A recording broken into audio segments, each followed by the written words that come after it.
پاکستان سے میں ہوں سمیہ خورشید، آپ کو اہم خبر سے آگاہ کرتے ہیں۔ قائد حزب اختلاف سندھ حلیم عادل شیخ نے ویڈیو پیغام میں کہا، حقیقی آزادی مارچ کل سے شروع ہونے جا رہا ہے۔ ہمارا لانگ مارچ پرامن لانگ مارچ ہوگا۔ 26 سال سیاست میں پی ٹی آئی نے کبھی بھی امن و امان خراب نہیں کیا۔ پی ٹی آئی کے پاس کوئی مسلح ونگ نہیں ہے، نہ ہم نے کبھی بندوق کی سیاست کی۔ انہوں نے مزید کہا کہ گزشتہ روز ایک سازش کے تحت فیصل واؤڈا سے پریس کانفرنس کرائی گئی، ایسے بہت سے کردار ابھی باہر نکلیں گے۔ تو اس وقت ایک سازش کے تحت جس انداز سے گزشتہ روز ایک پریس کانفرنس واڈا صاحب سے کرائی گئی، تو ایسے ابھی بہت سارے کردار نکلیں گے باہر۔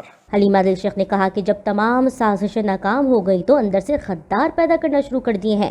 فیصل واؤڈا پہلا دوسرا کردار ہے، ابھی بہت سارے سانپ نکلیں گے۔